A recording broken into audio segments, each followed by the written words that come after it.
Bismillahirrahmanirrahim. Assalamualaikum warahmatullahi wabarakatuh. Alhamdulillahirabbil alamin wassalatu wassalamu ala Rasulillah wa ala alihi washabbihi ajmain. Salam literasi teman-teman semua. Moga-moga dalam kondisi sehat, dalam kondisi semangat, khususnya untuk terus belajar, terus membaca, terus menggali ilmu-ilmu yang bermanfaat dari buku-buku yang bergizi. Insya Allah ini kali ketiga kita akan membahas sebuah buku yang insya Allah penuh manfaat dan penting sekali untuk dibaca. Jadi hari ini kita ditemani dengan buku ini. Judulnya Begini Seharusnya Menjadi Guru. Bukunya ditulis oleh Fuad bin Abdul Aziz Asy-Shalhub. Tentu aslinya buku ini berbahasa Arab dengan judul Al-Muallim Al-Awwal. Nah, di Indonesia ini diterjemahkan dan diterbitkan oleh penerbit Darul Haq. Harganya murah, seingat saya sekitar Rp40.000. Nah, buku ini menjadi penting. Salah satu alasannya dikarenakan buku ini yang menjadikan rujukan utama buku ini hanya dua. Jadi penulis hanya mengambil dari dua rujukan saja. Yang pertama Al-Quranul Karim, yang pasti benarnya. Yang kedua adalah hadis-hadis Nabi kita tercinta Muhammad SAW, khususnya hadis-hadis yang menjelaskan tentang bagaimana cara beliau mengajar dan mendidik para sahabatnya, gitu ya. Nah, penulis membagi buku ini menjadi 3 bagian, dan setiap bagiannya ini menjadi sangat penting untuk kita baca, untuk kita gali, dan saya akan memberikan sedikit saja di tiap bagian penjelasan secara ringkas. Di bagian pertama, penulis itu menyampaikan tentang 11 karakter yang mesti dimiliki, wajib dimiliki oleh seorang guru. Jadi ada 11 karakter yang dijelaskan oleh penulis di dalam buku ini yang wajib dimiliki oleh seorang guru. Saya akan ambil satu karakter dan menjelaskannya secara ringkas. Seorang guru itu wajib memiliki karakter jujur.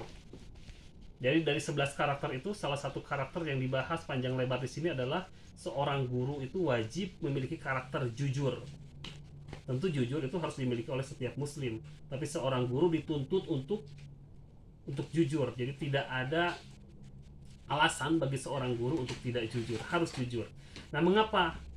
Dikarenakan apabila seorang guru itu dikenal oleh muridnya sebagai seorang yang suka bohong, maka ketika dia masuk ke dalam kelas, sehebat apapun dia menjelaskan materi kepada murid-muridnya, sekeren apapun metode yang dia gunakan untuk menyampaikan pelajaran kepada murid-muridnya, si murid bisa jadi tidak mau menerima pelajaran dari gurunya.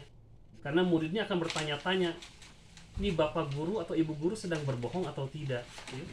Materi yang disampaikan ini benar atau jangan-jangan tidak? Karena si murid akan ragu, ini materinya benar atau tidak, si guru sedang berbohong atau tidak. Jadi sehebat apapun guru ini menjelaskan kepada muridnya, kalau dia dikenal pernah berbohong kepada muridnya, si murid akan kesulitan, akan merasa ragu untuk menerima pelajaran dari gurunya, gitu ya.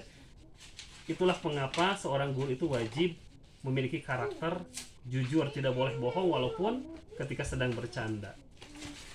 Dan masih ada 10 karakter lain yang penting untuk dibaca, tapi kita akan langsung lanjut ke pembahasan nomor 2. Nah, penulis menyampaikan di pembahasan kedua ini tentang tugas dan kewajiban seorang guru.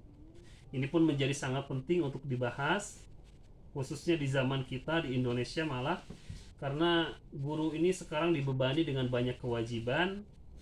Terlebih kewajiban yang dibebankan itu terkadang dalam tanda kutip kelihatan tidak ada gunanya. Misalkan guru diwajibkan dengan seabreg kewajiban administratif, harus buat berkas inilah, berkas itulah. Akhirnya waktu si guru ini habis hanya sekedar untuk mengisi berkas-berkas itu, yang akibatnya mereka jadi lalai untuk menyampaikan kewajiban yang jauh lebih penting, kewajiban yang jauh lebih urgent. Nah, di sini disampaikan oleh penulis bahwa setidaknya guru itu memiliki 7 kewajiban. Kita akan pilih salah satunya. Di sini penulis menyampaikan bahwa guru itu wajib memiliki kewajiban untuk menguatkan iman murid-muridnya. Apa? Saya mah bukan guru agama, saya mah guru sains. Sama. Kalaupun dia mengajarkan sains kepada anak-anak, dia harus tetap mengaitkan ilmu sainsnya dengan keimanan anak-anak yang diajarnya, gitu ya. Contoh mudah misalkan sekarang sedang hujan kebetulan qadarullah. Nah, ketika kita sedang mengajarkan tentang hujan kepada anak-anak, kita bisa kaitkan dengan ilmu agama, dengan keimanan anak. Misalkan untuk terjadinya hujan itu pasti ada pengaturan yang luar biasa, gitu ya. Air dalam temperatur 100 derajat Celcius itu pasti menguap dikarenakan ada panasnya sinar matahari. Kemudian si uap air itu tertahan di atmosfer, tidak terus-terusan naik ke atas sampai keluar angkasa, tapi tertahan di atmosfer, kemudian berkumpul dan ditiup angin, si awannya kemudian menyebar dan hujan pun menyebar di seluruh permukaan bumi. Dan itu tidak mungkin terjadi kecuali pasti ada pengaturan dari Allah yang Maha Pengatur, gitu ya. Mengapa air kok dalam temperatur 100 derajat Celcius menguap, gitu ya? Mengapa ada matahari yang panasnya kok tepat sekali bisa menguapkan air di permukaan bumi, gitu ya. Mengapa tekanan udara kok memaksa si uap itu tertahan tidak sampai terus saja naik ke atas ke luar angkasa. Semua itu pasti ada pengaturan dan diatur oleh zat yang Maha Pengatur, Maha Penyayang, yaitu Allah Subhanahu wa Ta'ala. Jadi dari pembahasan tentang sains kita bisa kaitkan dengan pembahasan tentang keimanan. Dan ini tentu membutuhkan guru yang memiliki kecerdasan yang luar biasa. Nah, sekarang pertanyaannya, kalau guru itu disibukkan dengan berkas inilah, berkas itulah, mana mungkin mereka punya waktu untuk belajar itu semua. Belajar untuk bisa mengaitkan pembelajaran di kelasnya dengan keimanan siswa-siswinya. Ini kalau dibahas bisa menjadi sangat panjang. Di videonya terlalu panjang. Saya akan langsung lanjut ke pembahasan ketiga. Pembahasan ketiga ini pembahasan yang paling banyak. Jadi pembahasan yang menghabiskan halaman paling banyak di buku ini, yaitu pembahasan tentang sistem dan metode Rasulullah dalam mendidik para sahabatnya. Jadi bagaimana Rasulullah ngajar dibahas di bagian ketiga ini. Saya hanya akan menyampaikan satu saja, bagaimana Rasulullah itu mengajari sahabat-sahabatnya, bagaimana metode Rasulullah mengajari sahabat-sahabatnya. Ada sebuah hadis yang indah sekali yang disampaikan oleh Aisyah radhiyallahu anha. Beliau berkata bahwa Rasulullah Shallallahu Alaihi Wasallam itu tidak pernah berbicara tergesa-gesa seperti ketergesaan kalian ini.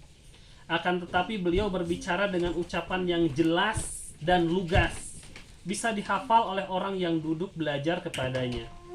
Itu artinya ketika Rasulullah menyampaikan tausiahnya, pembelajarannya, beliau itu bicaranya itu jelas, lugas, dan tidak tergesa-gesa. Jadi kalau saya mungkin ini bicara agak tergesa-gesa, tapi kalau Rasulullah itu bicaranya itu tenang, tapi juga tidak terlalu lambat. Si penulis menyampaikan bahwa cara mengajar itu, khususnya ketika kita menyampaikannya dengan metode ceramah, kita tidak boleh menyampaikan, kita tidak boleh berbicara terlalu cepat hingga orang pusing mendengarnya, tapi juga tidak boleh terlalu lambat sehingga membuat orang menjadi bosan mendengarnya. Dan itu cara mengajar Rasulullah Shallallahu Alaihi Wasallam. Di hadis yang lain disampaikan bahwa ada orang yang Rasulullah benci. Jadi ada jenis orang yang Rasulullah benci adalah orang yang memfasih-fasihkan diri ketika berbicara. Nah, ini pun sama. Di sini ada inspirasi untuk mengajar yang luar biasa. Ada sebagian kita guru yang ketika mengajar itu mencoba untuk menyampaikan istilah-istilah asing yang kedengarannya keren, tapi membuat orang jadi bingung. Jadi ingat, tujuan kita mengajar siswa itu agar siswa kita paham. Tapi terkadang karena inginnya kita terlihat keren di depan siswa kita, akhirnya kita memakai banyak sekali istilah-istilah asing agar terlihat keren, tapi masalahnya murid kita malah jadi tidak paham.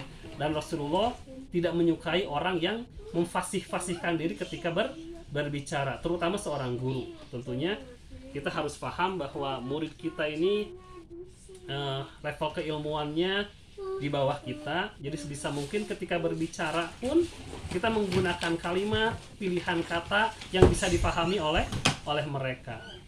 Oke, mungkin itu saja yang bisa disampaikan. Ini jadi sudah terlalu panjang pembahasannya.